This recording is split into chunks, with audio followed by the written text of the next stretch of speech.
Sabi mo, Pat, wala akong narinig.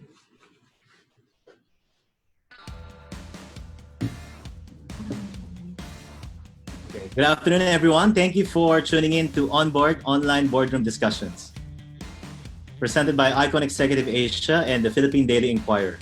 My name is Pat Soyo from Icon Executive Asia, and I will be your host and moderator for this live stream. Just to give you a clue of what Onboard is all about, this is a free online conference where you get to have a front row seat to see how business executives decide on the fate of their organizations, especially during a time of crisis. Our main focus today is the state of real estate and how the current coronavirus outbreak affected one of the biggest sectors in the Philippines.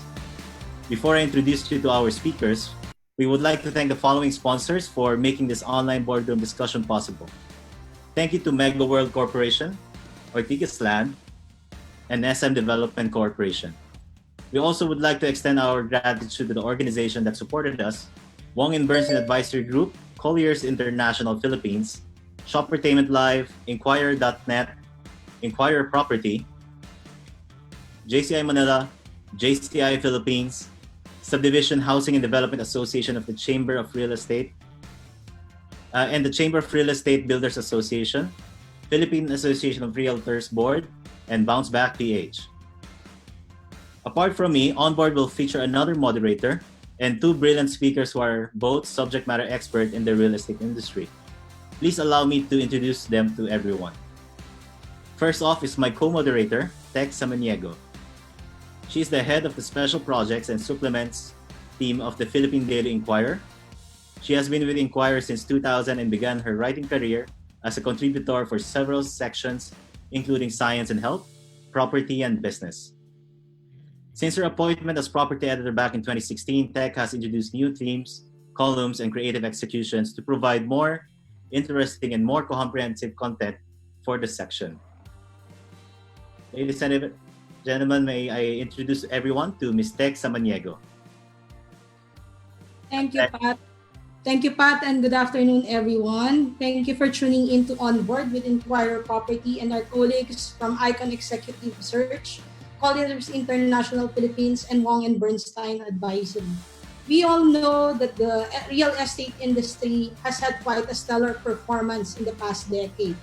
It has been an exciting run that earlier this year, during our own forum, we said that it is expected to be sustained this year. However, with this pandemic that is COVID-19, we are now questioning the vibrancy of the said industry. Is it gonna fully dampen the growth as forecasted by experts? And if so, how can we somehow cushion the blow? We hope that with this discussion this afternoon, we will be able to help not only our friend developers, but more so our investors in how to better go through this COVID-19 pandemic. Thank you, Pat. All right, thank you, Tech. Now it's time to introduce our speakers. Our first speaker is a man that has over 30 years of experience 24 in real estate, 24 years in the academe, and currently holds position in 25 boards. He's the former country president and CEO of Electronic Realty Associates, the former chairman of the board of the public listed SunTrust Developers, and the founding head of Mega World Lifestyle Malls, the founding CEO of Resorts World Manila, the former vice president and group head for business development of Greenfield Development Corporation, and a former program director for real estate for the Ateneo Graduate School of Business. Currently, our speaker is the executive director of ASEAN Real Estate Policy, the independent director of public listed Resorts World, a real estate consultant for policy and strategy, and the executive director of Wong & Bernstein Advisory Group, an Asia-Pacific-based strategic advisory firm that specializes in family governance, succession, and next-generation leadership. Let us all welcome Professor Eric Soriano. Good afternoon, Prof.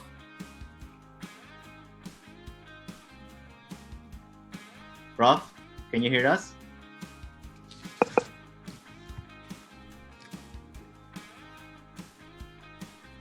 Can you hear me?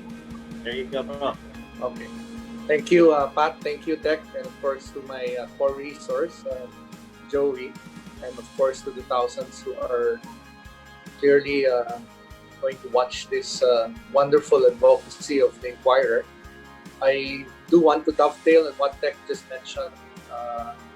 We've gone through a wonderful and possibly one of the longest streak of real estate performance that we have had experience in the past 20 years.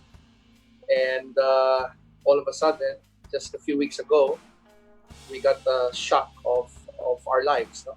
And this particular forum is very timely, very relevant, and stakeholders should be able to appreciate and embrace the discussions today. So I'm very thankful for the invitation, and it's an honor again to do this, but this time it's online. And hopefully we will be able to provide wonderful ideas and snippets of what to expect. But one thing is clear, it's the uncertainty that's spooking the market and unpredictability of the property sector. But yes, definitely there will be a lot of key takeaways in the next hour or so. So again, thank you for the invitation, Mike and Tech. Thank you for that message, Prof. And let us now introduce our last speaker. Our second expert is the Senior Research Manager at Colliers International Philippines.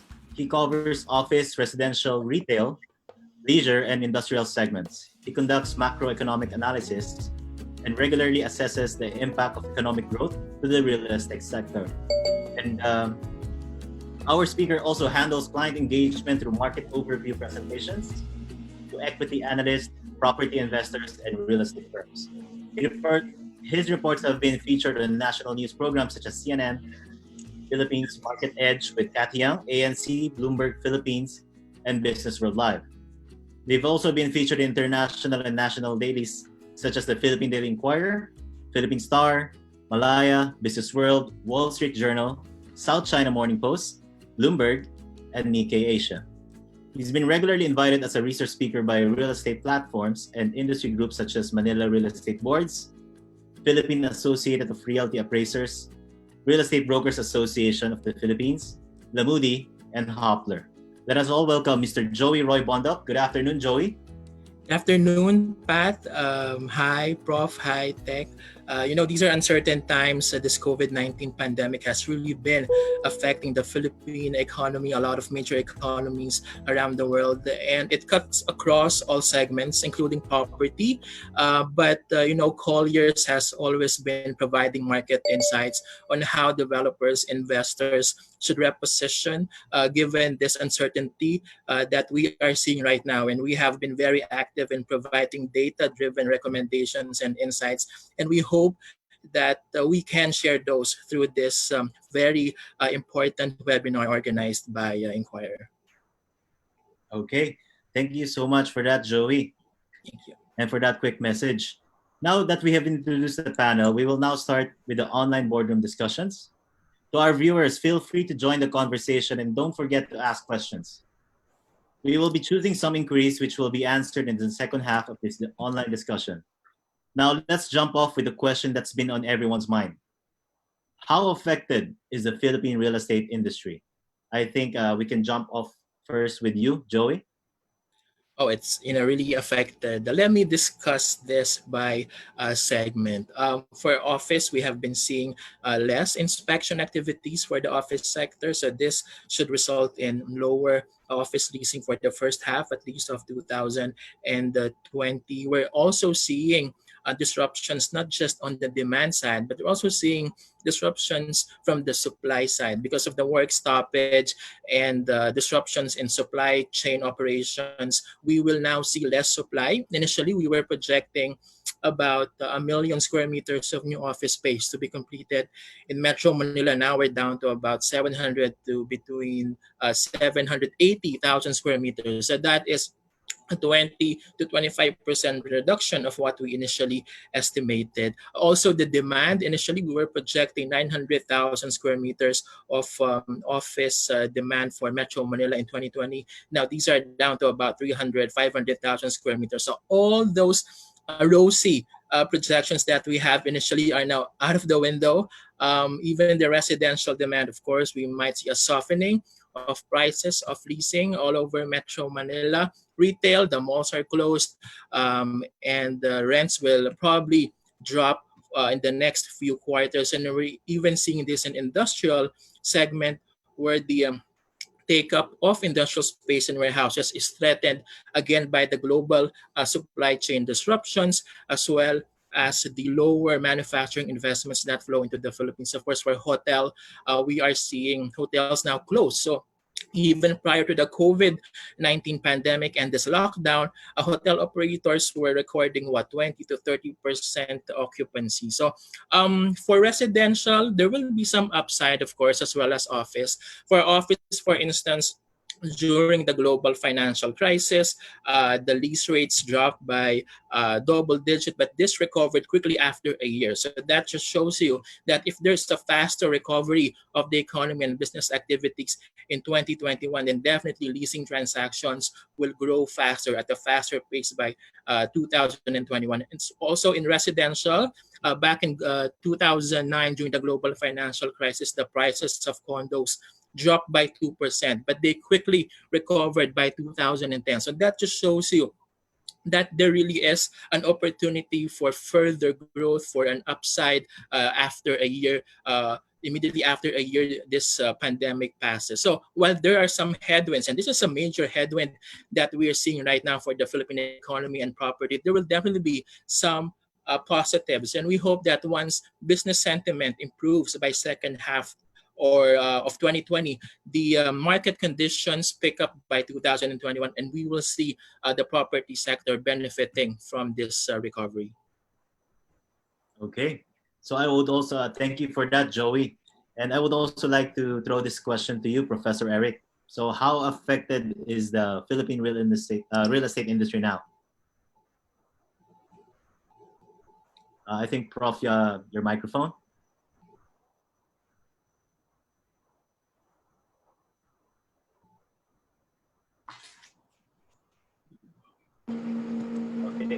Okay.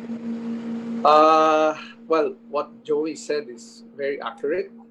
I think, as I mentioned in the first part, it was a shock for all of us. No, it's probably a bit of a difficult economic situation now.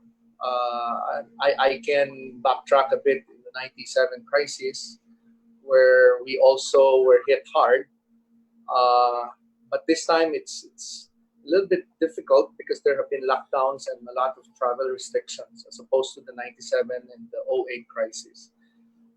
So business obviously is coming to an abrupt halt, and it's just simply, I think, from an economic standpoint, it's no longer a question of whether there will be a global recession. It's a question of how deep it is and how long this will last. So, but if you want to granulate all the issues related to real estate, we all know for a fact that hospitality, retail, leisure have seen the sharpest decline in the past month, 2 months, and therefore some have hardly operated. So if you add some more with the travel restrictions, so there's technically no cross-border transactions at all. So we are seeing here a lot of volatility, and the key operative word here is the uncertainty. We do not know where this is headed. Anything rosy that we can picture for next year is still uncertain. It's a moving target. If this crisis ends early, we'll probably get past this quickly, and recovery will be very, very quick as well. But if this crisis extends longer than 3 months, 4 months, then we can most likely consider a possible writing off of some asset classes in the property sector, like hospitality, leisure, and the like. So it's hard to make bold predictions as we speak. But one thing is clear, like what Joey said, there's a lot of silver lining. Residential is always based on pent-up demand. Just like eating, whether we're stuck at home, fundamentally, we really have to eat. Oh, it's like residential. It's the same thing. So office markets can still be robust. We still have a very solid BPO market being set aside the past few months. The BPO has been stable relatively. So it all boils down to how deep this crisis will be in the succeeding weeks and months. But overall, it all boils down also to the lack of preparation for most stakeholders in the property sector. Like what Tech mentioned, we've had it so good for the past 10 years. So therefore, most developers felt that, hey, this can be sustained. So whatever is the outcome, at the end of the day, with or without the virus, we were also heading towards a softening of the market because 10 years of sustained growth was also wonderful, but it had to be softened because that's how economics work.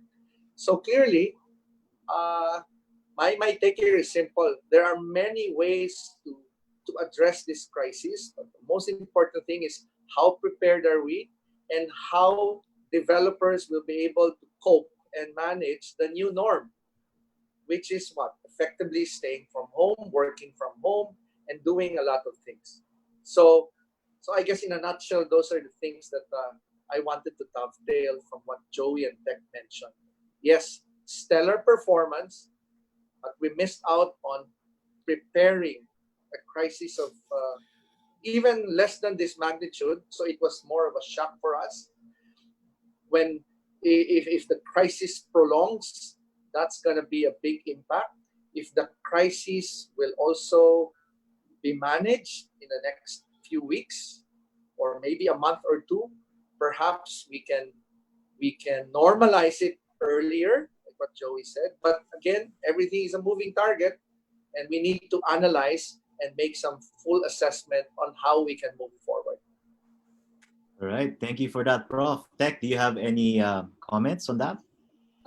Yeah, we both Prof and Joey mentioned this came as a shock of our lives. The real estate sector has been known to be a vibrant and a major economic country before. Now, given this slight dim scenario in the sector, do you think both Prof and Joey, there are still ways that we can somehow cushion the blow for the sector? And if ever, what measures or strategies can be adopted by both the large-scale developers and the small-scale developers?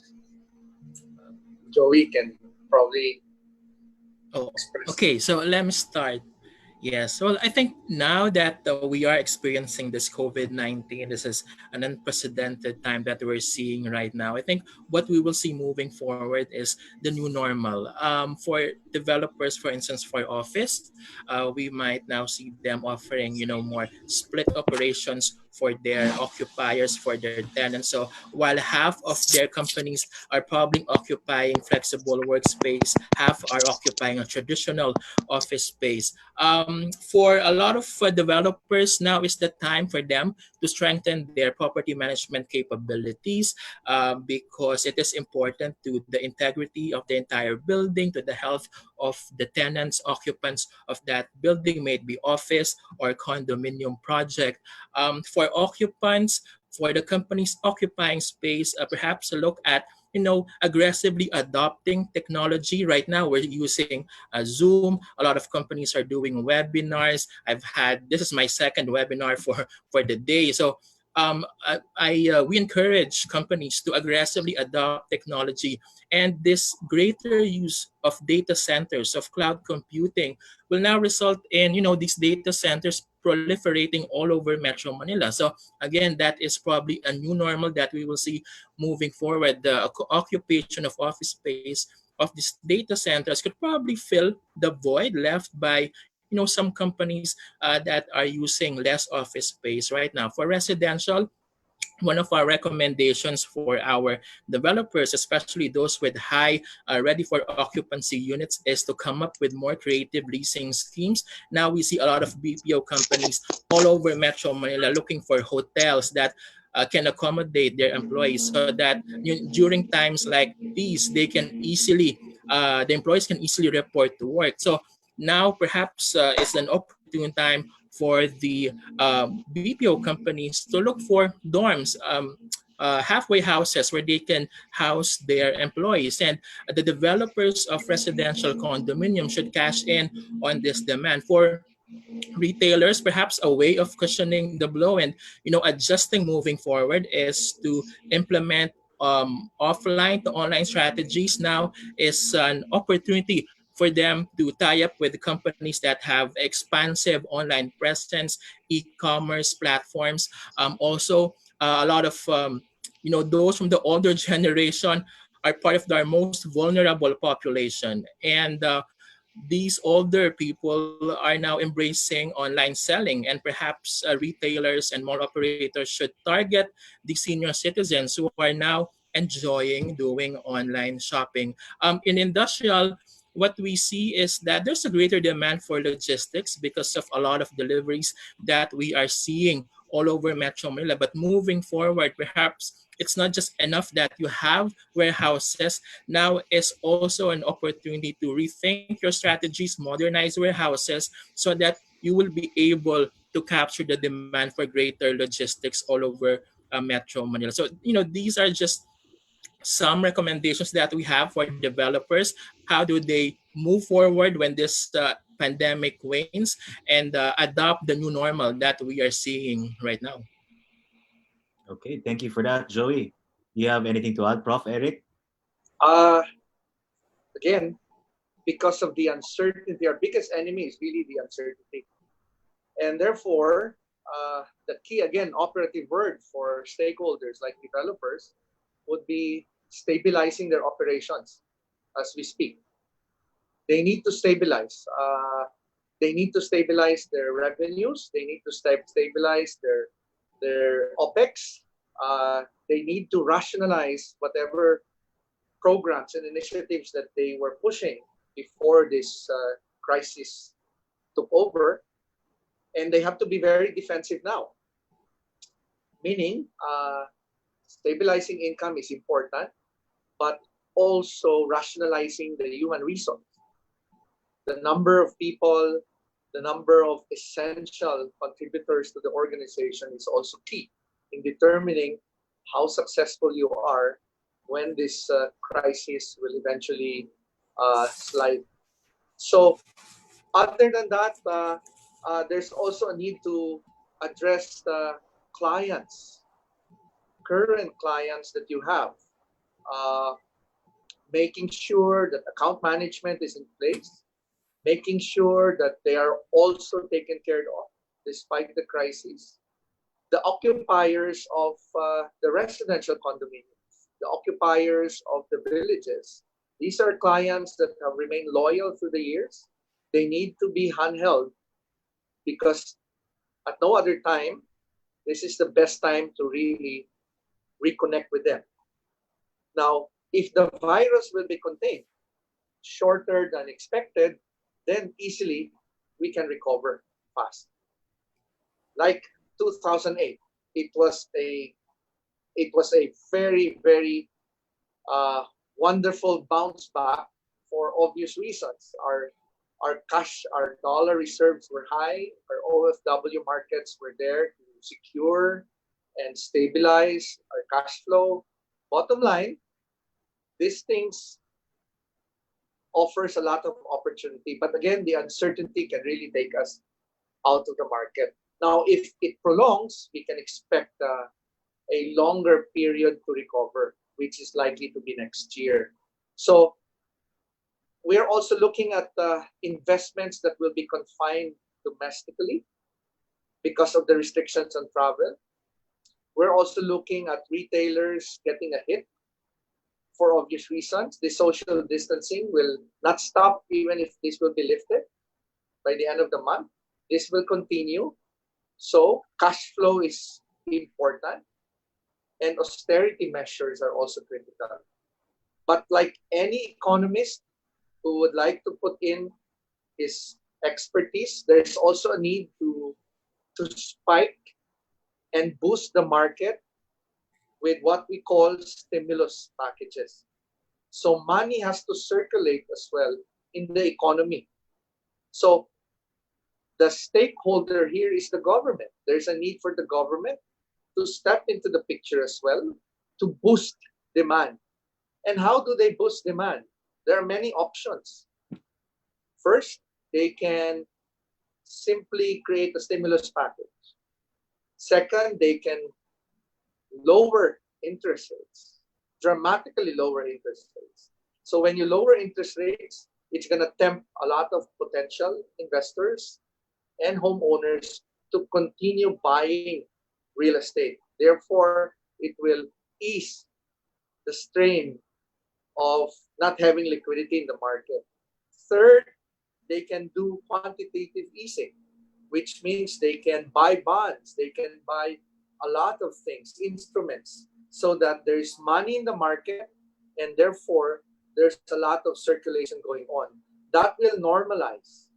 You see, this lockdown did not offer any circulation at all. We were not allowed to leave our homes.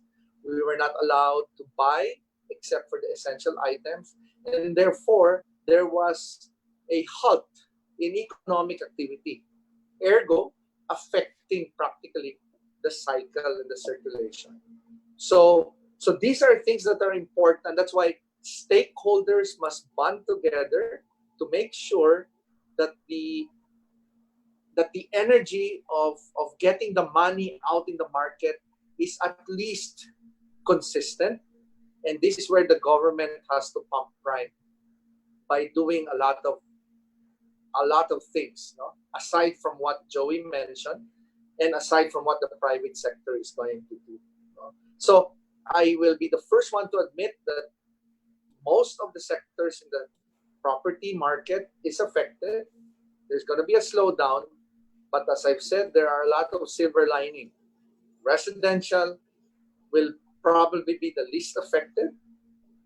Office markets, despite the work from home, might slow down, but there will always be a natural tendency to normalize because there will always be bricks and mortars that will consider formal office physical presence. Logistics will be suffering a hit if it is globalized, but if it is domestic demand, logistics will continue, the supply chain will continue. Agribusiness will be a big market for everybody. In short, there's a lot of opportunities that can still be considered. But one thing is clear, and my biggest fear, and I want to express this, the big players will probably be the least affected, the big developers, because they are scaled. That's one thing that is very certain here. They're scaled, they have the cash flow, their portfolio is diverse, they have recurring income stream, so they are practically scalable. My biggest concern are the smaller players, what I normally refer to as the one-offs. They have 1-2 projects at a time, and they are so dependent on a business model that is sales driven. So when the supply, when the water top stops, what's gonna happen? There will be less sales coming in. They have borrowed money from banks, and then things will be compromised. Price points might be adjusted, so they will have to accommodate potentially more buyers who will be tempted with a lower price point. Margins will be lower. So that is a concern. But the big players, I have no doubt they will recover and bounce back faster. So this is where a lot of, game plans, a lot of strategic intent must be injected to really further and fuel the growth of the sector, despite this temporary setback. So So that's my take overall on what we can really expect in a market that was doing so well and shocked us. And therefore, moving forward, what else can we do? Okay, thank you for that, Prof. I think Tech has something to say. Prof, you mentioned a while ago, both you and Joey, that the most that will be affected would be the small to medium size or those that do build and sell. Would you say that it's best to follow the same strategy that the big guys are doing? Like in terms of what kind of model should they now adapt? What best practices from the big guys should they adapt? Do I? Well, similar to what the large developers do, tech. No, for instance, we are now seeing the major developers also venturing into the dormitels for employees. And as I mentioned earlier, moving forward, this is probably one segment that should see a spike in demand, especially with a lot of companies now trying to house their employees in halfway houses. So I think that for medium-sized developers with significant number of ready for occupancy units, this is one option that they should consider on implementing, especially now that we're all seeing this new normal in the society now. I think thanks for that, Joey. Prof, you have something to say? Right now, I think the most important thing is, again, as I want to reiterate, uh, residential market is resilient because of the backlog of almost 6-7 million homes that private developers and the government are having a hard time to supply. But it all boils down to the demographics as well, right? So how do the small developers navigate this crisis? So the first thing is they must start rationalizing the resources now. Residential as an asset class, as I've said, is resilient, but we also have to recognize the fact that with this crisis practically affecting potentially three variables in the residential market: lending, spending, and employment. As what I mentioned in my previous webinars, we can anticipate that mass layoffs will happen. As a matter of fact, ADB highlighted that worst case scenario, we might have to let go of almost 400,000 jobs. So how do you now navigate and manage this? If that will happen, a big fraction of those who will lose jobs are probably amortizing. So they may not have the capacity to pay their amortizations. So what's going to happen now? They will have to restructure their loans. But they also have to survive. They may not have jobs. It will take time for them to look for jobs. So what will the small developers do? They will have to probably look at their net operating margins. They will have to look at their P&L. They will have to look at and be as creative in coming up with wonderful terms in collaboration with banks, in collaboration with other creative marketing tools to woo them in so that they will not default. They will have to think beyond what they're currently offering. So this requires a lot of turnaround work if they want to survive this particular crisis. They may consider, for those who may have not developed yet but started to sell, they may have to consider resizing their units. I remember in 1997, when the crisis hit, I clearly remember some developers had to even resize their units even if it was already constructed. So from 3 bedrooms, they had to resize to 1 and 2, to 1 1 1, even at a certain cost. But eventually it was sold out. So these are things that small developers must initiate while they still can. But operationally, they must be very creative. They must do whatever it takes to mitigate the impact of a dearth in the selling side, because you can expect that employment might also be affected.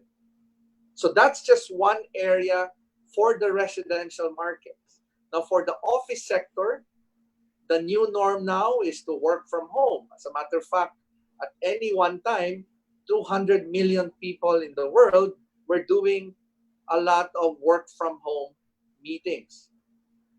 So what is the upside and the downside for the office sector?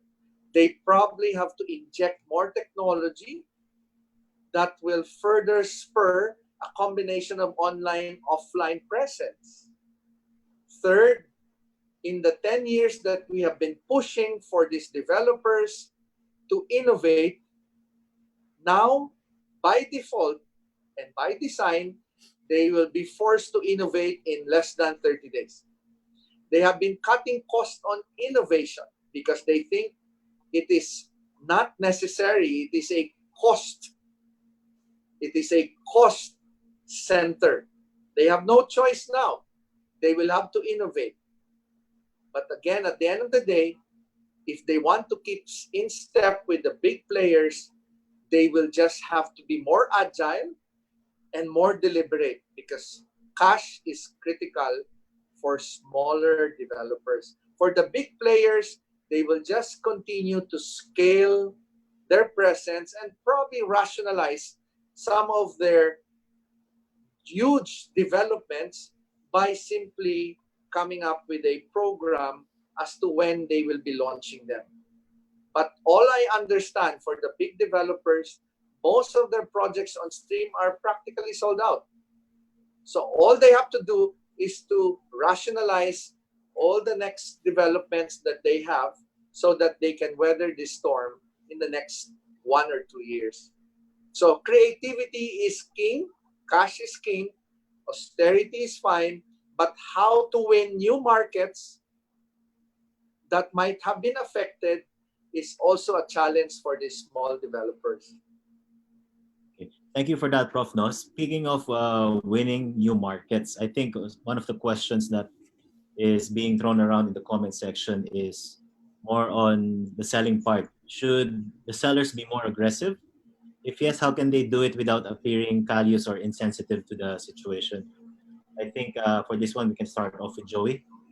Well, based on my conversation with a lot of developers and broker groups, what they do right now is basically just to get in touch with their potential buyers or investors. They don't do hard selling at this point. What they do is, just to be proactive in touching base with their pool of potential investors, so that once the market conditions improve and we see the pent up demand in the market finally kicking in again, then they'll be able to sell units. I think what's also important is that developers that are able to respond well proactively to their investors during these times of crisis will be remembered when this pandemic is over, and they will likely stand out in the market. So similar to what we saw after the Asian financial crisis and even after the global financial crisis of 2008 and 2009. Okay. What about you, Prof? Regarding selling, should sellers be more aggressive? Should they be more cautious in terms of approaching people and selling real estate? Like what Joey mentioned, I'd probably just go for the 3 Ps. No? The product must really be best of breed now. You cannot just churn out mediocre products. You cannot churn out Me Too products. That's not going to work. And and that's not sustainable. So the first one is having a top-of-the-line product. It doesn't have to be very costly, but something that you put your heart and soul and a lot of ideas to create a powerful product offering. The second one is your process. Operationally, you need to create a powerful process that will be so efficient, that will be very proactive, and that will be very responsive to the market now because we have the new norm. Then, the third one is having the right people. Having the right people, having the right team who will promote your product is key now. So, what are the key elements in having the right people? They must be properly trained. This is the best time to invest on training. This is the best time to make these sellers customer-centric. Because if you simply come up with sellers who will just hard sell for the sake of what we normally refer to as offering return on investment, which is practically a gas word, no? It's time to really raise the bar on customer intimacy. So account management is key. Being customer-centric is key. Old, new clients, you need to really focus on that. Because at the end of the day, if you do not have those and you do not properly train those clients, voila, you will disappear in the face of the property sector. So these are key elements. You don't have to hard sell here. For developers, my advice is simple. Be a powerful brand. The brand is the promise of a great experience. So you must cover all of those things. The whole gamut of making customers very happy, extremely delighted that they bought from you. And it all boils down to what? The physical product itself and what we normally refer to as the intimacy of the sellers. When you put all of those together, you have a powerful army of customer-centric individuals. And lastly, inject technology. Technology is still cheap. Do not scrimp on that. As I've said, we've been pushing developers to invest on technology for the past 10 years. Now, they now realize the value of technology. So now, by default, they'll be forced to invest on technology in the next 30 days. So the 3 Ps, people, product, and process. How do you now push the people to be great customer-centric individuals? Train them well, load them with technology, and finally, make them focus on account management and relentlessly push them to be customer-centric. So when you have all of those, I think the smaller developers can pretty much keep themselves up to speed. Okay, thank you for that, Prof. No, I think Amy has some questions as well, especially in terms of best practices. Amy? Hi, Prof. You mentioned a while ago that there is a 3 Ps crucial in terms of navigating this crisis that we are currently in right now. So would you say that it's best to just stick to the tried and tested formula of most developers, which is to create large estates, townships, mixed-use developments, because it has proven to be crucial with the current scenario. Second is more than just the location. We are now seeing that really it's the comfort and convenience that's being offered by the developers that's making a killing right now. And then lastly, how important is the property management team now? Wow, those are great questions, Tech. Let me start first with the concept of townships. And I have been pushing and I have been sharing this in ASEAN on why townships should be a non-negotiable model for developers now.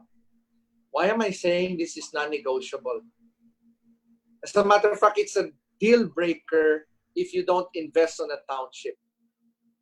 Because for obvious reasons, it's all about convenience. It's all about security. It's all about calibrating. It's all about everything in unison. So these townships have proven to be powerful models now, even before, but unfortunately set aside. Now they see the powerful value of investing in townships. You know why? Because it is self-contained. It's a city center on itself, but minute, and it's self-contained, where everything is being controlled in unison. So when this virus hit, practically it had its own borders.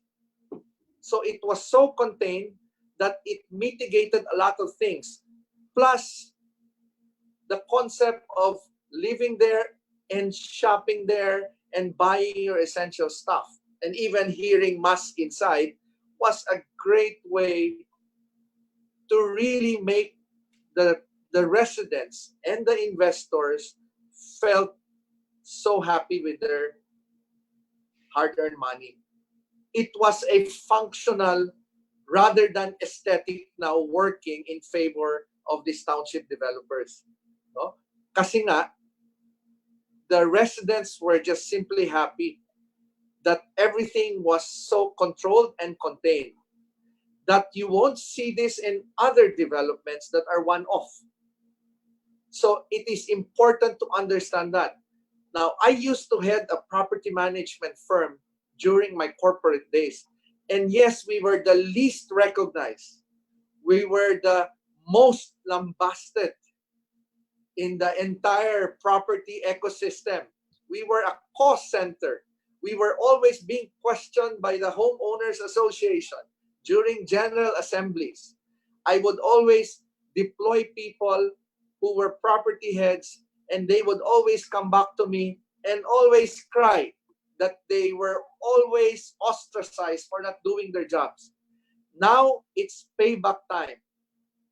These residents must now be thankful that the first responders who practically are risking their life and leaving their families and their homes are with them during the lockdown period, right?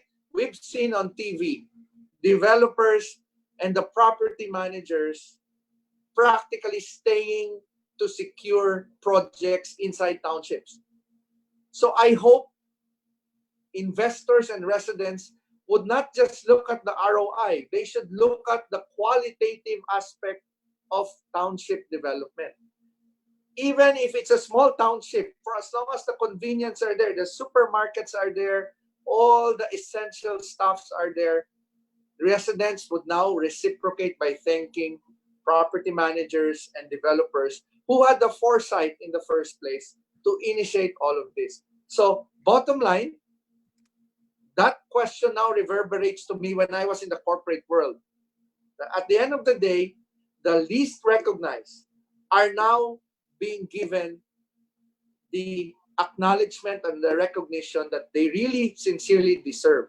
So residents who are being charged association dues should not complain, because at the end of the day, it's for your own sake. It's not for the developer's sake. It's for your own sake to get the right kind of property managers to manage the buildings. Okay, thank you, Prof. Eric. I think Joey has something to add as well. Yeah, I just have something to add on. I agree with what Prof. Eric mentioned on the townships. Indeed, this live, work, play lifestyle really resonates with a lot of people, a lot of property investors. And perhaps moving forward, I believe that townships will be a viable option for a lot of condominium buyers. But I just want to also add a few points on property management. You know, Colliers has a property management arm, facilities management, and our people are very busy while we are in a lockdown and we're stuck in our homes. Some of our people are being deployed and are even staying in the office buildings that we manage. And this just shows you how hardworking these people are, and they could even be, you know, considered as frontliners. Another best practice that perhaps we have to look at moving forward is for the well-certified buildings, LEED certified buildings, to really get a strong appetite in the market. LEED certified buildings will account for 30% of new office buildings that will be completed from 2020 to 2022. And that only shows you how important the demand for LEED certified buildings is. And also, just to add on property management, now is really the time for developers or even property management companies, such as Colliers, to really highlight these property management capabilities that we have, strengthen the management of buildings in terms of sanitation, so as to prevent viral infection and transmission in the future. So all these factors should be factored in moving forward. And these are just some of the best practices that we should carry on, especially once this pandemic is over. Okay. Thank you so much for that, Joey, and also Professor Eric. I just have to cut this short because we're gonna go on a 3-minute break. But to all our viewers, we're still gonna have another segment, the second part, and majority of your questions that being thrown into the comment section are already being considered. And after the quick break, we will be answering some of those questions. Okay, so stay tuned. And here's a word from our sponsors.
And some property is finished here, prices will come.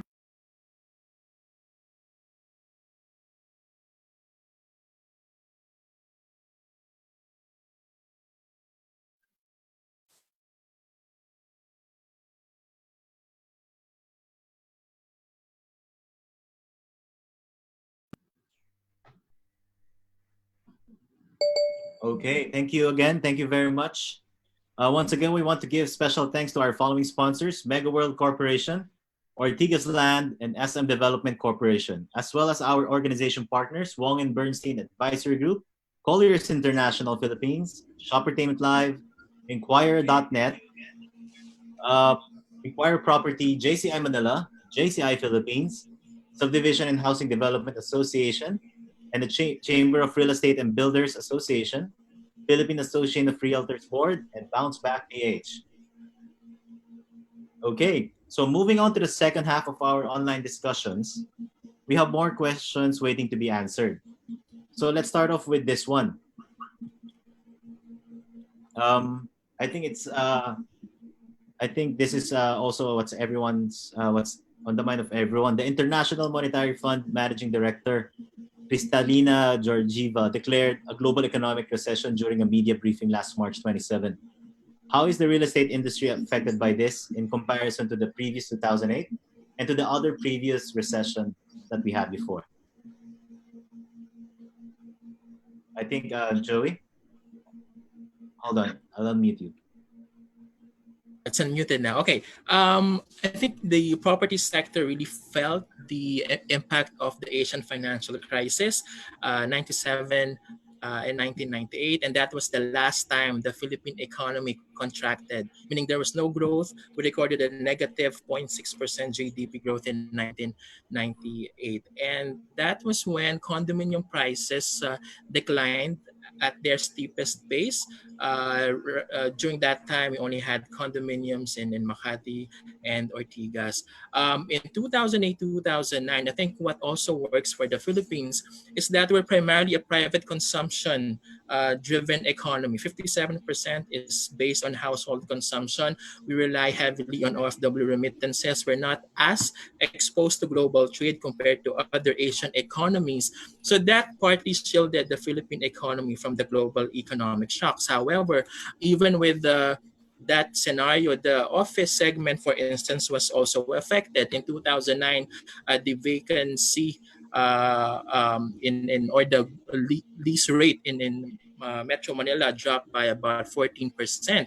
But this recovered quickly in 2010. So that shows you how the pace of recovery could be after a global financial crisis, even for the residential. The average price of condos in Metro Manila per square meter dropped or contracted by 2% in 2009, but they recovered and grew by 2%. So that's a complete turnaround by 2010. So this shows you that while the property sector could be affected by these global economic shocks, there's an opportunity, there's an upside that we see, especially once market conditions improve after 3 to 6 months. For the office segment, during the global financial crisis, the overall leasing of office space in Metro Manila recovered quickly, about 6 to 9 months. That's when the BPO companies, the outsourcing companies, started to occupy new space. And as a result, we were able to record a slower vacancy because in 2009,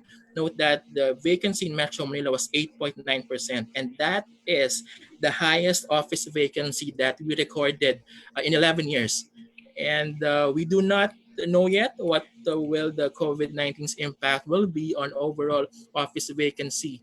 But we hope that we achieve a full recovery by 2021. Prof? Okay, thanks for that, Joey.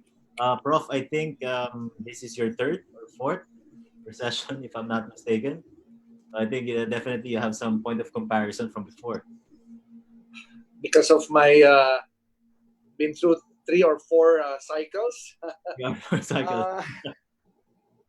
Well, this is a different impact because there have been so many travel restrictions and a lot of lockdowns that happen. But I agree with Joey. We apparently are shielded from the global recession. Mitigated, if you may call it, because there is domestic consumption, there is domestic demand. I will be sharing also the fact that yes, you can expect our overseas Filipinos to get hit and they might come back unemployed. But generally, no, usually the ones that are impacted the most are the advanced economies. When there's global recession, advanced economies will be the hardest hit. The emerging economies would be less affected, but yes, we can still be hit, but there will be less impact because of the domestic consumption.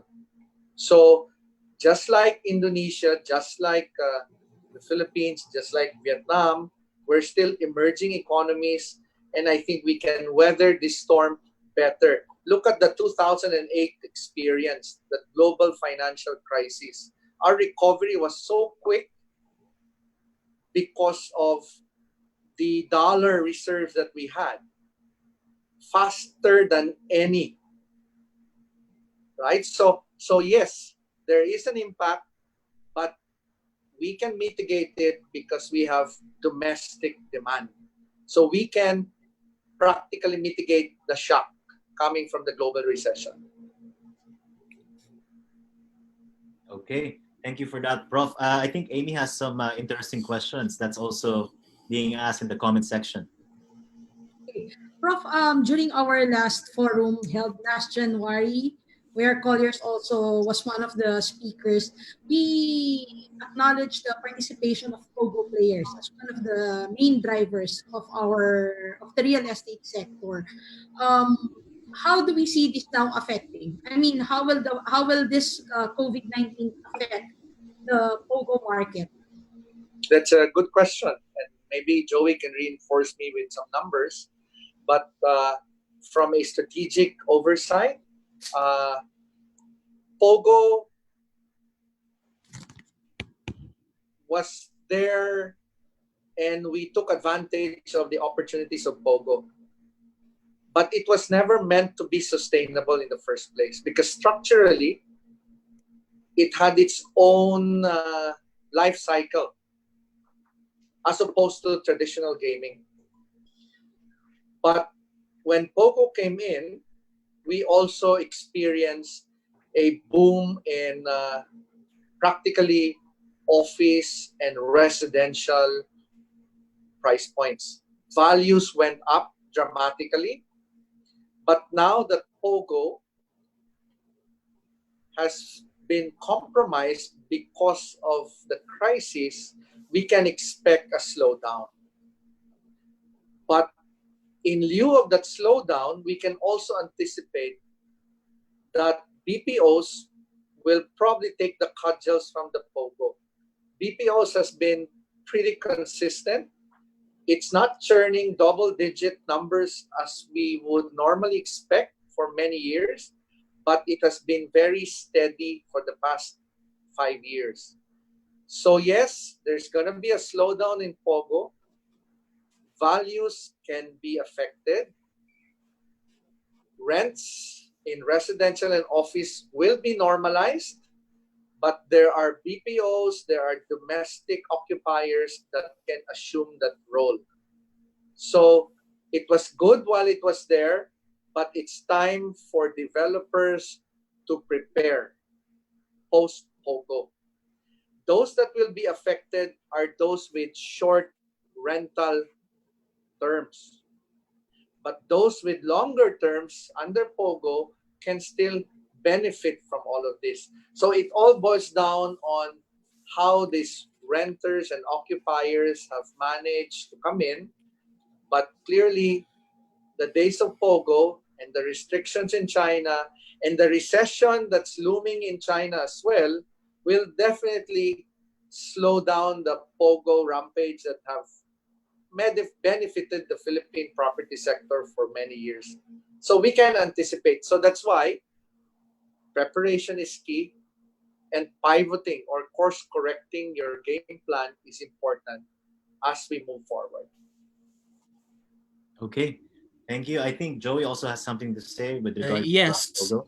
Well, I agree with the Prof. Eric. Pogos have really been driving the Philippine property market since they entered the market fourth quarter of 2016. They account for about 11% of total leasable space here in Metro Manila and have really chipped in to higher property values for condo prices and lease rates for office as well as condo for lease, especially in selected business districts such as the Bay Area. However, right now, what we're seeing is Pogos are still operating from their homes, from their condominiums, and we are also seeing these Pogo companies continuously pre-leasing office space. We have a few recorded pre-leasing in Quezon City, in Alabang, and Makati. And the only problem right now for Pogos is that because of the travel ban and the global COVID-19 pandemic, we don't see new Chinese employees here. But we believe that once this crisis is over, we might again see a recovery, a resurgence of Pogo transactions here, especially as I mentioned, we have a few office space that were pre-leased to these companies. I think one strategy post-Pogo, assuming the gloomy scenario for the departure of Pogos, is to target non-Pogo companies. So Prof. Eric is correct. Look at targeting the BPO companies, even traditional corporations that are up for recovery once the COVID-19 pandemic is over. Okay. Thank you for that, Joey. And Amy has a question. Here, Pat. Anyway, Next. one of the most questions that we are seeing online now is for both Joey and Prof. Eric, how do you see this COVID-19 pandemic affecting the pricing of real estate and yung purchasing behavior of the market? Yeah, good question. Again, as I've said, the crisis is a moving target. There is so much uncertainty. And therefore, it's hard to make bold predictions as we speak. What we can always say now is if this crisis ends soon, we can definitely recover fast. And price points, if they do change, might just be a fraction.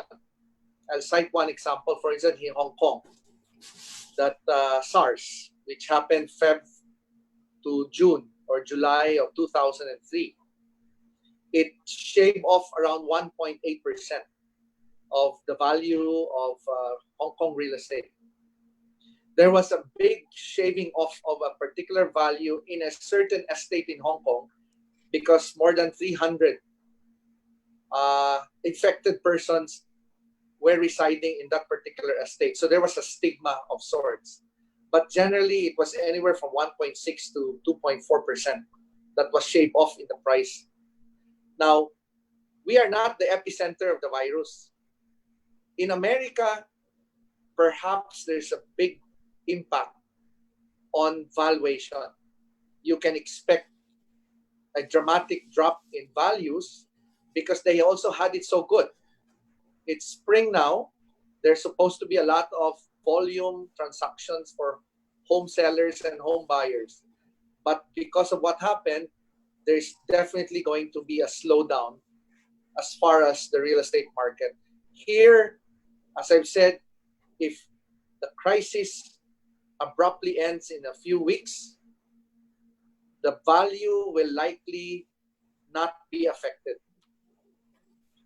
However, if the crisis extends and prolongs in the next 3 to 4 months onwards, you can expect values to slide. But hey, we are an emerging economy. The good thing about the Philippine property sector is that price points are really, in a way, market-driven. Market-driven in the sense that it is also developer-driven. And there is still a backlog of demand and supply.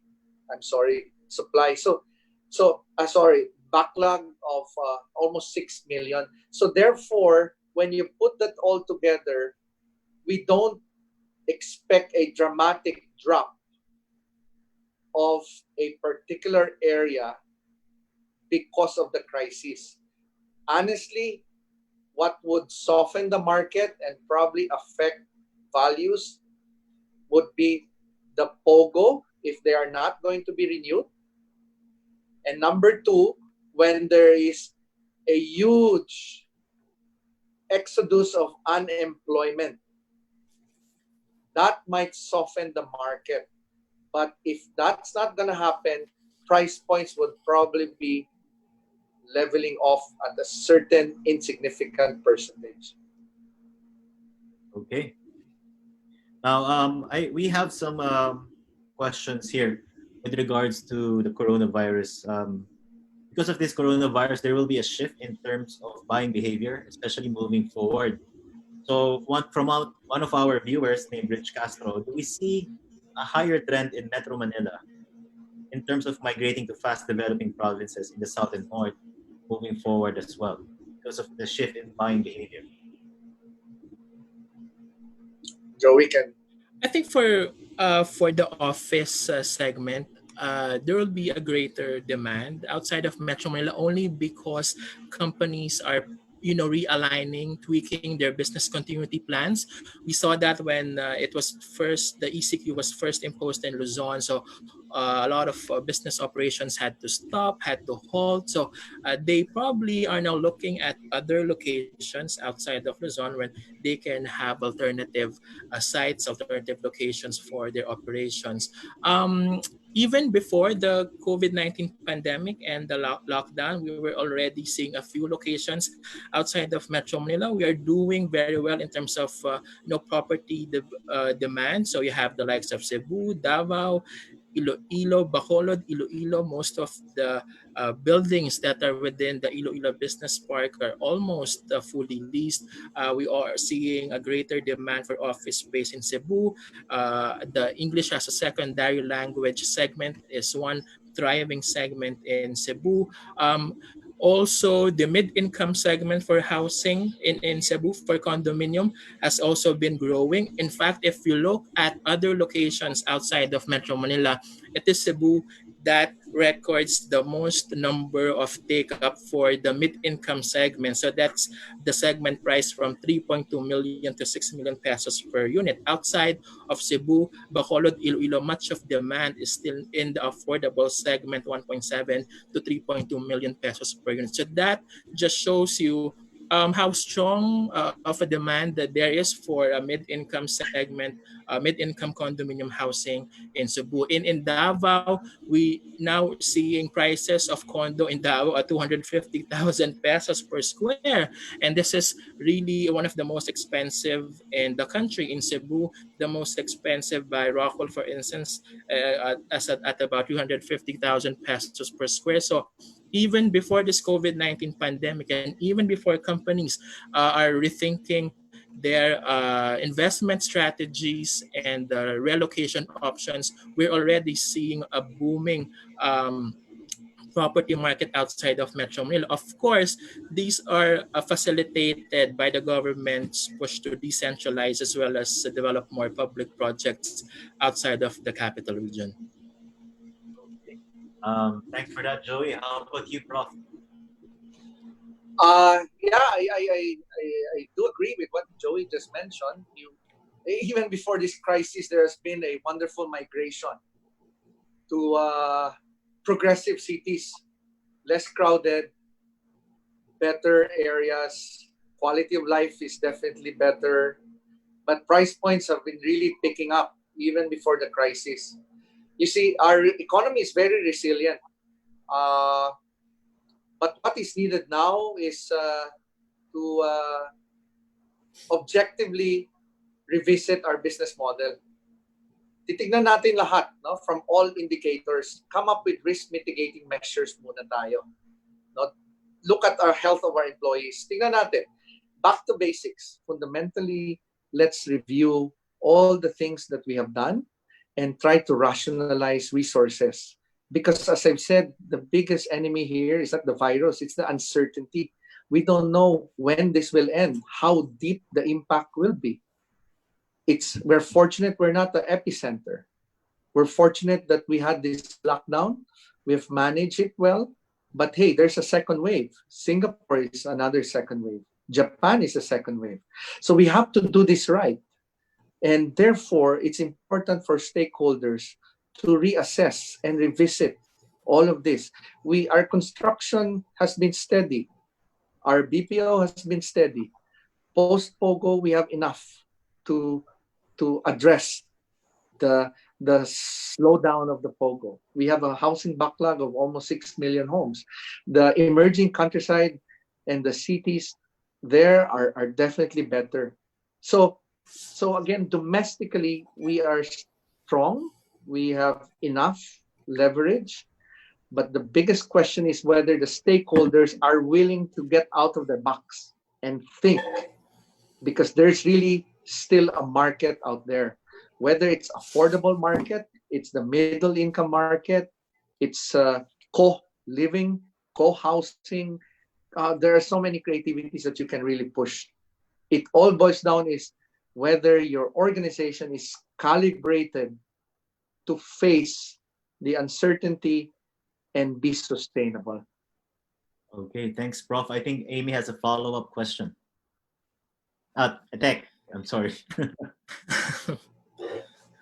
Prof and Joey, no? You've mentioned a while ago, pareho, Cebu, we are seeing Cebu and Davao, Iloilo as an emerging investment hotspot.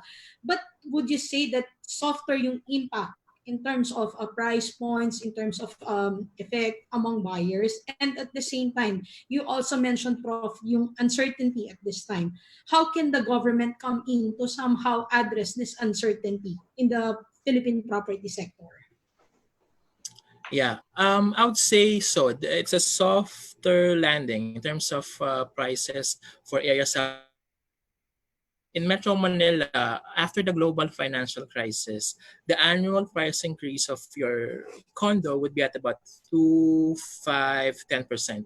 And it only peaked at around 15% prior to the entry of POGOs. When the offshore gaming companies entered the market, we were now already seeing 28% increase. That was in 2019. So we believe that in certain locations where the demand has primarily been driven by POGOs, that's probably the location where we might see the steepest decline. I'm saying that softer landing for areas outside of Metro Manila because, as I mentioned, while we're still seeing 250,000 pesos per square for condo in Davao as well as Cebu, these have yet to align or be aligned with the most expensive of Metro Manila right now, which is what, 550, 600,000 pesos per square. So I think that there's a softer softening of prices or softer pace of decline of prices in our areas outside of Metro Manila.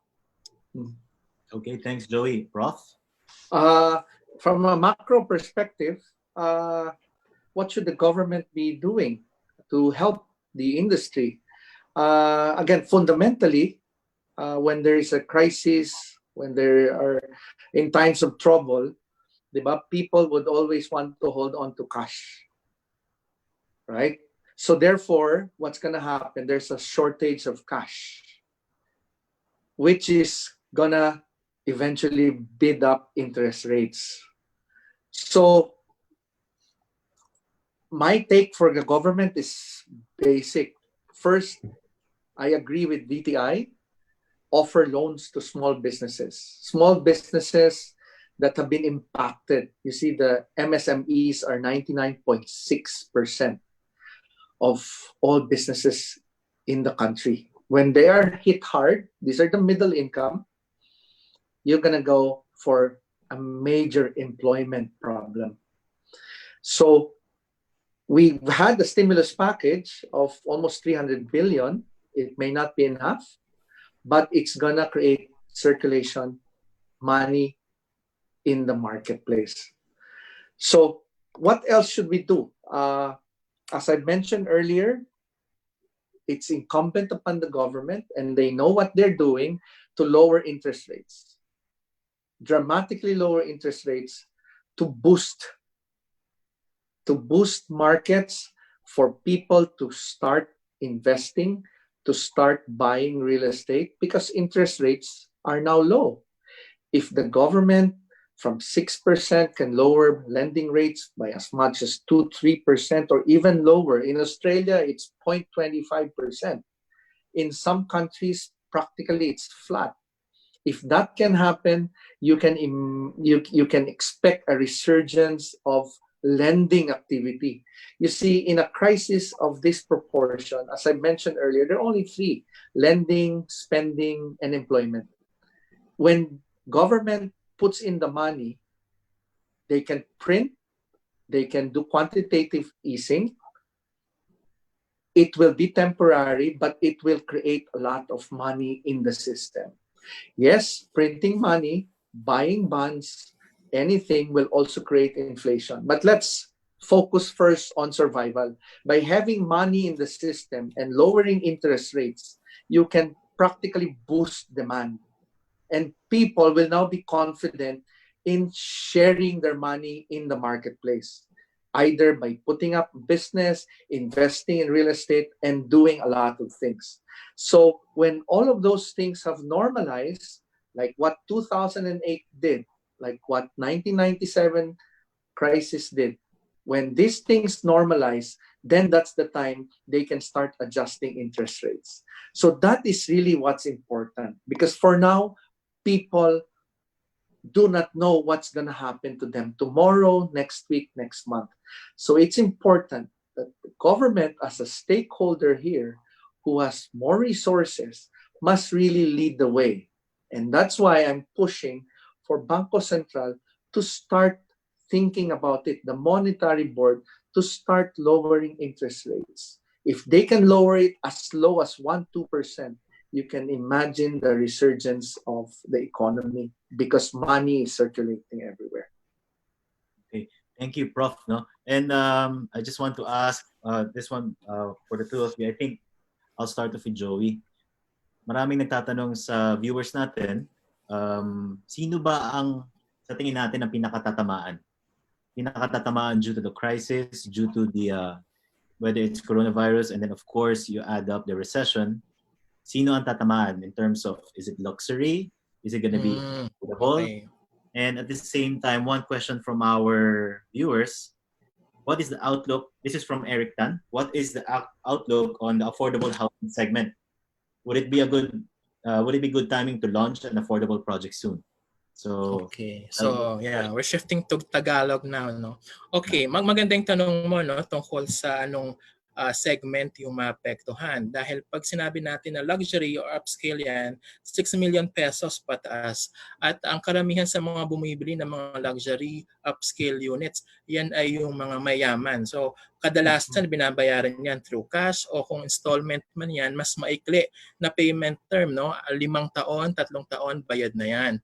At itong mga mayayaman na investors, sila talaga yung may kapasidad, no, bumili ng mga condo units sa cash. Nakikita namin na yung mid-income, no, 3.2 million to 6 million pesos per unit yung maapektuhan, dahil ito yung mga managers, mid-level managers na ngayon na nakikita natin, no, na may crisis tayo, ay tinitingnan nila paano ba nila save yung cash nila para sa mga ibang essential needs nila, no, pangangailangan nila sa tuition, sa kalusugan, gamot, pagkain. So sila maaari yung magbenta ng mga condo unit nila. Ito yung segment na palagay namin na magkakaroon ng pinaka mabilis na pagbaba ng presyo, dahil ito yung tinatawag natin na knee-jerk reaction nila sa crisis na dulot ng COVID-19 pandemic. Kung ang mga condo na ito ay nasa merkado ng 3.5 to 4 million ngayon at nakuha nila ito ng 3.2, malamang ibebenta nila ito doon sa pre-selling level na 3.2 million pesos. Parehas din nung sa affordable, 1.7 to 3.2 million pesos. Marami yung mga pag-aaral na sabi nila na yung OFW market, yung mga Pilipino na nagtatrabaho abroad, ito yung market nila, no, yung affordable 1.7 to 3.2 million pesos. So maring ito rin yung maapektuhan, lalo na kung ang mga OFW ay mawawalan ng trabaho at hindi makapagpadala ng pera sa Pilipinas para sa amortization ng kanilang condo. So ito yung segment, no, ng condo market na palagay namin ay maapektuhan. Okay, thank you for that, Joey. How about you, Prof? I think Joey hit the nail right in the head, no? As I've said, I'm going back to the 3 variables, no, on any crisis situation: lending, spending, and employment. So what's going to happen here? Pag nawalan ng trabaho ang middle managers, no, siyempre ang priority nila ay survival and yung basic na pangangailangan. So isipin natin na nag-amortize sila. No, I'm talking in general here. Managers dito at saka OFW. So let's assume these middle managers in general are probably occupying, in terms of portfolio, would be around 60 to 70%. Ito yung bumibili ng condominium, ng bahay, horizontal. Pag nawalan ng trabaho, sabi nga ni Joey, aapektuhan yung cash flow nila. Pag naapektuhan yung cash flow nila, naturally, they will hold back. Pag nag-hold back sila, uunahin nila yung basic needs nila, which might compromise their amortization. sa real estate. So anong mangyayari? The banks will not take it sitting down as well, right? The banks will also enforce their amortization contracts. So it's now going to be a domino of sorts. Now, if it is done in multiples of the thousands, you have a situation where the banks have a huge stake here and makikialam sila, magre-restructure sila. So that's where it's gonna happen. Unemployment will lead to less money out in the market. They will not be spending as much, and then the borrowing will be compromised. Now, what's the silver lining here? Banks will offer lower interest rates to mitigate the impact. Bangko Sentral, Monetary Board will help mitigate the impact by dramatically lowering the interest rates until nag-normalize na. Then, after that, pag nag-normalize na, ibalik lang sa dati para magkaroon ng normalcy.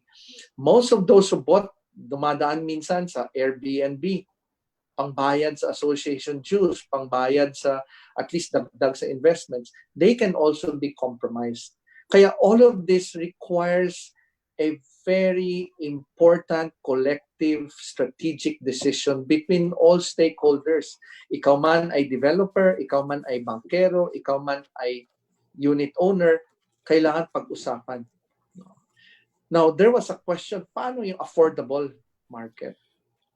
Now, cash flow lang yan. Kung may pera ka para makapagtayo ng 200, 300 single detached or row houses, gawin mo because there's always demand.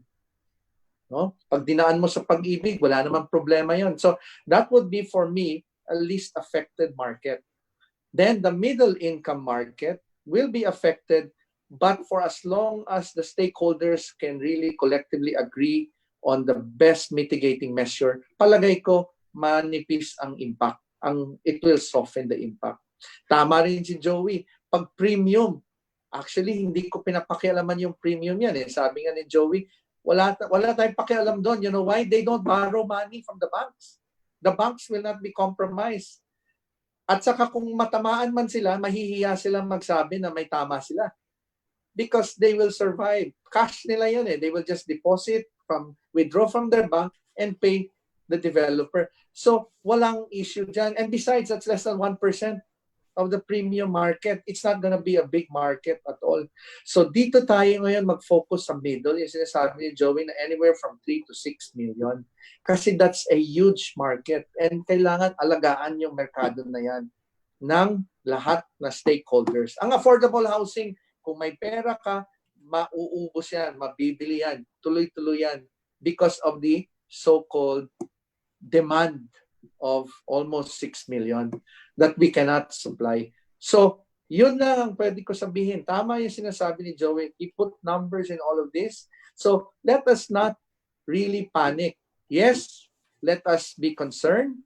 But as stakeholders, it's time to really collectively partner between public and private to discuss and come up with mitigating measures so that the property sector will be least affected. Isipin natin that in the GDP, the property sector is almost close to 15%.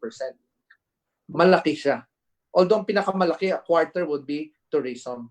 But still, you're talking about almost, 60 to 70 sub-industries that will be affected. So kailangan maalagaan tong industriya. And let's not be worried, but let us be concerned because there's always a silver lining somewhere. Okay, thank you so much, Prof. No? So once again, we have received meaningful insights, data, and strategies coming from our real estate subject matter experts, Professor Eric Soriano, Joey Roy Bondok, and from my fellow co-moderator, Tex Samaniego. Unfortunately, that is all the time we have for our Q&A. We will be closing our Q&A segment with closing remarks coming from our speakers. Let's start off with the property section editor of the Philippine Daily Inquirer, Ms. Tex Samaniego. Tex? Again, thank you for tuning in. And I agree with Prof. The future may seem uncertain, but we are a resilient nation. And I think the industry, the property industry is also resilient because it's demand driven. Siguro I just have an appeal for our developers. I would like to appeal that they continue creating projects that are integrated, mixed use, or the so-called townships, because this will help somehow provide that comfort and convenience that we all need in times of crisis like this. And then I also have an appeal to our home buyers to continue living that dream of one day owning your own home. Because once you have that and once you hold on to that, I think kahit ano pang crisis yung dumating sa atin, we will be able to hurdle it and truly achieve our dream of having our own home. Thank you, and please stay safe, everyone. Okay, thank you so much for that, Tech. Next, we have the Senior Research Manager of Colliers International Philippines, Mr. Joey Roy Bondoc. Joey? Okay, thanks, Pat. I believe that these are precarious times that we are facing right now. The fact that the United States launched its largest fiscal package yet, and a lot of economies around the world are launching their second, third tranches of fiscal packages to support their respective economies. Just shows you how massive of an impact this COVID-19 could have on the economy, including property. But I think there are tailwinds that we see for office. Again, we might see new normal in terms of how developers build office buildings, how companies use or utilize office space for residential. We might see new uses of condominium or creative leasing schemes, as well as development of more integrated communities to cater to the needs of investors as well as homeowners. Also for retail, perhaps companies should now expand their online strategies to be able to capture the pent-up demand once the market improves, as well as for the hotel sector, line up marketing efforts so that the operators can recapture foreign and domestic demand once the market sentiment goes back to normal, as well as industrial, or as I mentioned earlier, there's a potential for industrial warehousing, modernization of warehouses, which we all need, especially now that we are in a lockdown. I think overall, economists, credit rating companies are projecting a stronger recovery for 2021. It may be a U-shaped recovery, V-shaped recovery, but what's important is that, as shown previously during the Asian financial and global financial crisis, there are opportunities for growth for every after global crisis or pandemic that we might experience. And as Tech mentioned, I want to highlight that owning a house and lot, or a condo remains an aspiration for all Filipinos, and this should somehow insulate the demand from the Philippine property market and help uplift the Philippine economy moving forward. Okay, thank you for that, Joey. Next is, let's hear from our last speaker, Professor Eric Soriano, Executive Director of Wong and Bernstein Advisory Group. Prof? Let's anticipate a global recession. I think that's as natural as drinking water. We can expect China to probably be the first. Then you are looking at EU, and then the US. But as we've discussed the past hour and a half, we are one resilient nation. We are and can be shielded from the major impact because of our domestic market. And for as long as we are prepared to weather the storm collectively, I think it is going to be difficult, but we can move forward. So one thing is clear. As I've said, again, I'm going to be very fundamental. Are you prepared? So do you have your operations in check? Have you done some assessment, some risk mitigating measures? Do you have business continuity? A need to reassess. We're in a super VUCA world, right? Very volatile, very uncertain, very complex, and very ambiguous. And dinadagdagan ko pa super, kasi this is the very first time in our lifetimes that a pandemic hit us. So is your business operations really calibrated for the next swing? Are your human resource geared for the next wave? How about your sales force? Are they properly trained? Are they customer driven? Are they intimate to their current accounts? Are they tech savvy? How about your account management team? How about your finance, your P&Ls? And how about your brand communication campaigns? Are they up and about, or have you simply considered them cost centers before? This is the time to start questioning the status quo by thinking beyond what you have been thinking traditionally for the past many years. We have had a good run, 10 years.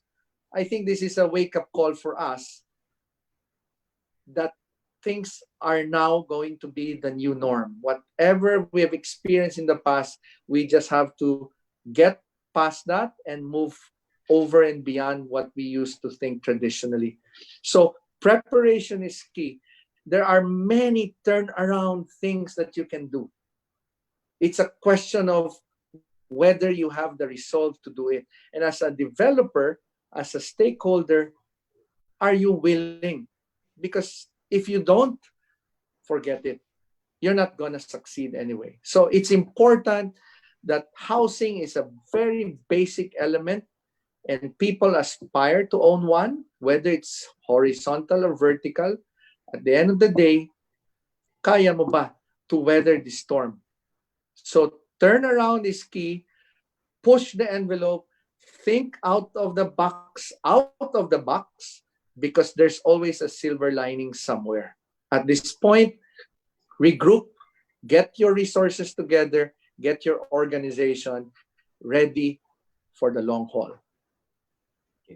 Prof, I think you also mentioned that you're doing this advocacy for small and medium enterprises and small and medium developers.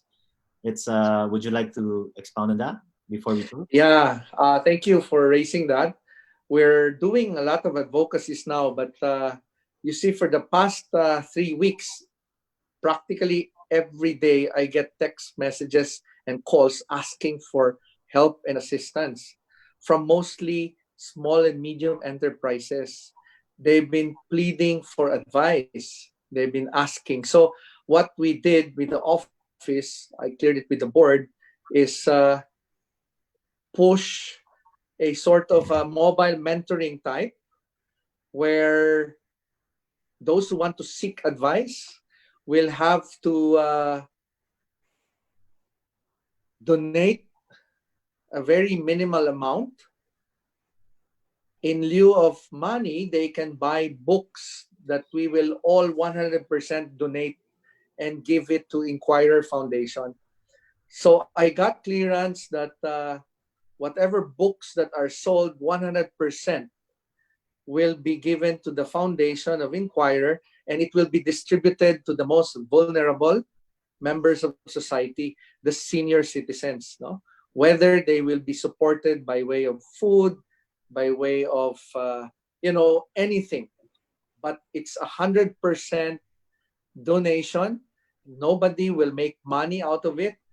I said to the board, I don't mind being a prostitute to help companies who are in distress, but for as long as they pay it forward by buying our books, I would gladly help them, because the 100% proceeds will go to Inquirer Foundation. So pretty much it's called the Mobile Mentor.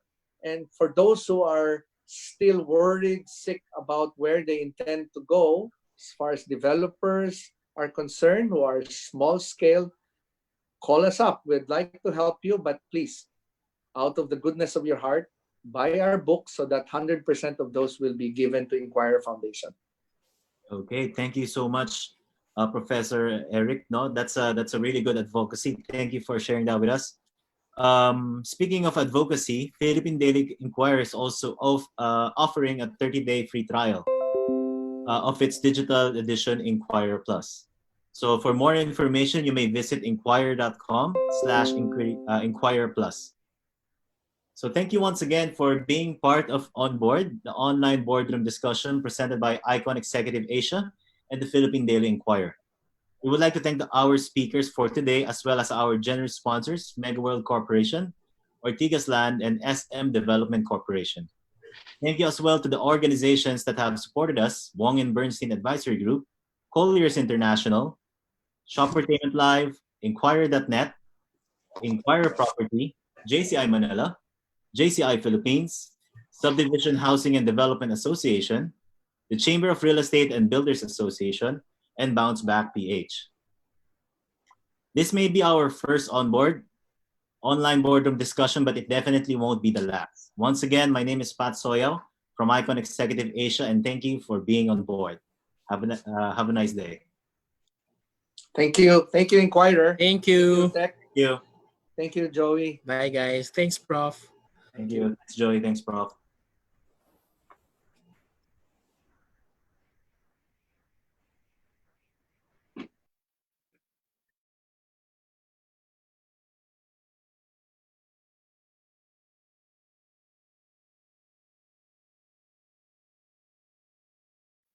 Okay na tayo.